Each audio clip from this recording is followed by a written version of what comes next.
The subject we are going to be presenting today is the impact of Mexico's drug cartel. Although this can be a very broad topic, we decided to focus on the following points. The subtopics that will be focused on are a clear explanation of the topic, pros and cons of the social problem, the current research done in this area, as well as a clear critical analysis on where we stand on this topic. A more in-depth explanation of each will be presented in each slide, and we hope that you find it just as informative as we have. So today we're going to be talking about the drug cartels and their impact in Mexico and other countries. So there are many different views on the impact of drug cartels in Mexico and around the world. And of course, everyone is going to have an opinion on such a touchy topic. So in this presentation, we will look at the different views of this topic, beginning with the pros and cons, or the advantages and disadvantages of the certain social issue. One of the things that we were required to look at was how these drug cartels affected the political structure of Mexico in particular. So according to the article cited on this slide, one of the main central roles of this social issue is corruption. And that leads us to find out how corruption impacts Mexico's political structure. It is said that corruption and organized crime are inherently linked, and that most individuals don't know where the state ends and organized crime begins, leading to a type of corrupt bargain. This could very well describe the picture shown on the slide that depicts the war of choice presented by Mexican President Felipe Calderón during this time. So the picture basically just shows the Mexican army and the drug cartels, working together basically to keep each other afloat. All together in this presentation, we will research and discuss the current research that has been done in Mexico, the current research done in this area, particularly focusing on the impact drug cartels have in other countries such as the United States and Central and South America.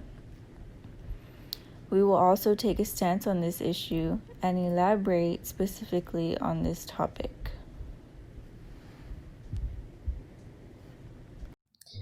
My name is Olivia Tobias. My part in this project is the pros and cons. In 2006, the President of Mexico, Felipe Calderón, made the decision to completely eradicate the drug cartels. Calderón assigned the military the lead role in his nation's version of the war on drugs. All this in order to provide a safe country for Mexicans. This war is endless, and although the armed forces have eradicated only part of organized crime, in addition to this, the military has carried out countless human rights violations.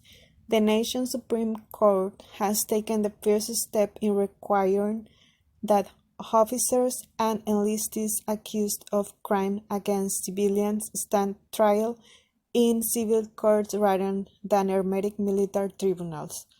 Calderón's decision to choose the army to lead the fight against drugs is based on the fact that they must obey the civilian leaders and therefore are empowered to protect them.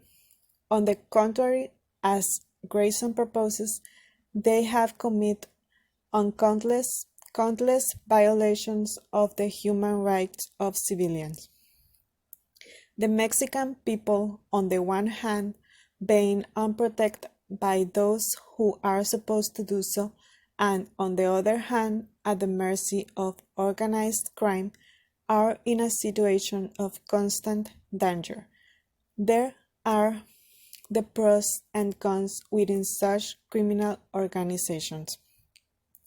El Chapo Guzmán, who is the former leader of the largest cartel in Mexico, the Sinaloa cartel, identifies himself for doing altruistic work to those most in need. The cons are the enormous power they have because Mexico is considered the largest supplier of heroin, methamphetamine, and cocaine to the United States. Combined with all this, in public opinion, it is known that said power has even managed to manage subsequent presidents at will. Such is the case of Enrique Peña Nieto. In conclusion, Calderon's actions to start this war lacked organization, planning, and the resources necessary to bring it to.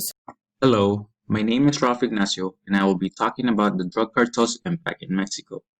Mexican cartels, or more specifically, the Mexican Drug Trafficking Organizations, DTOs, pose the greatest crime threat in Mexico.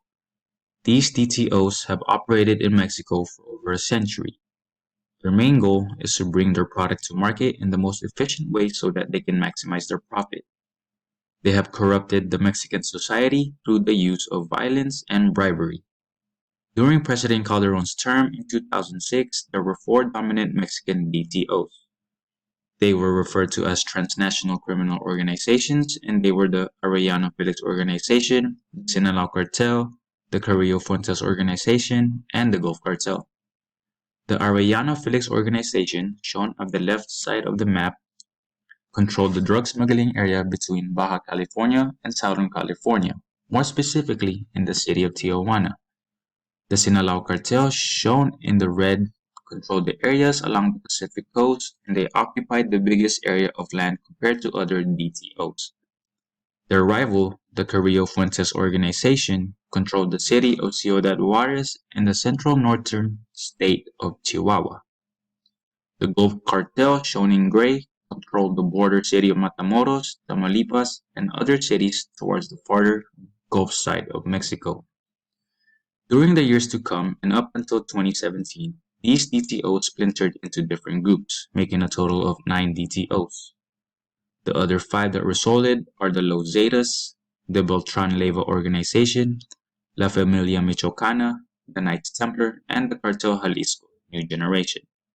And their control lands in the map are shown in the blue. The development of these new DTOs have impacted Mexico's society in a lot of ways.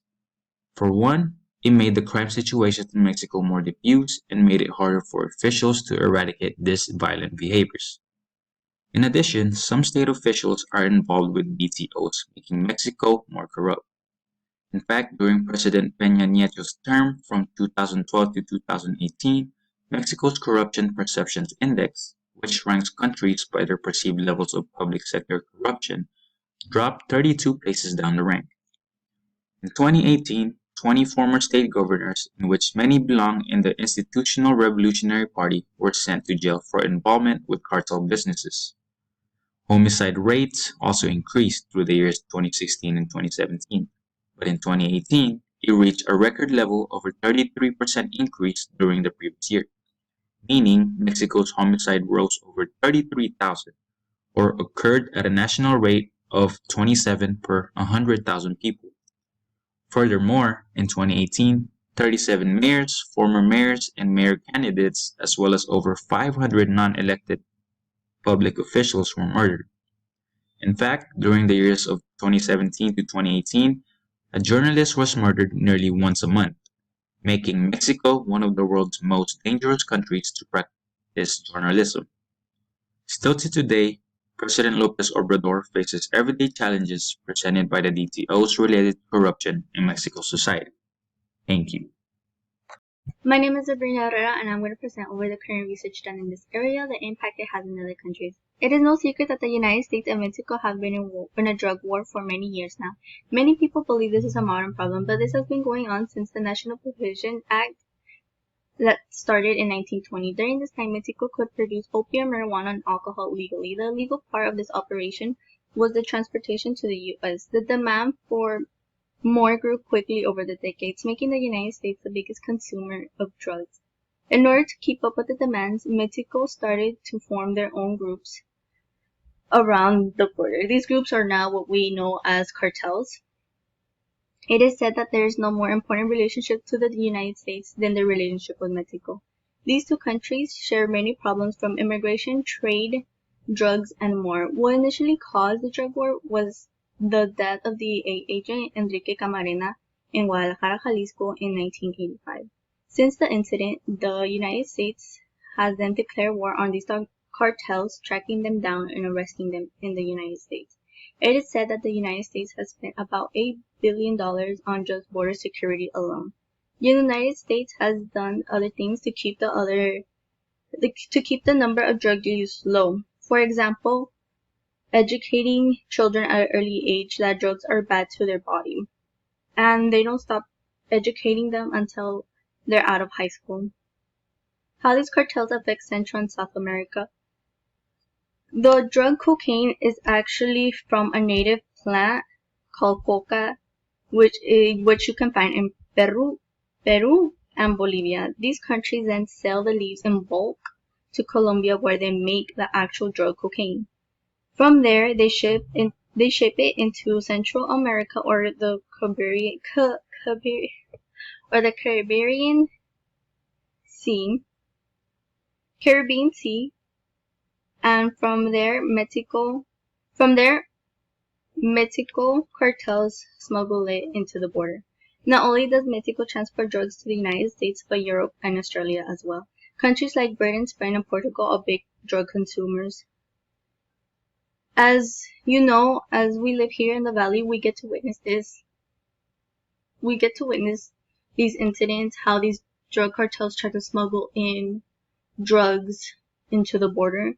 Living so close to the border, we actually see this in the news. We see it daily.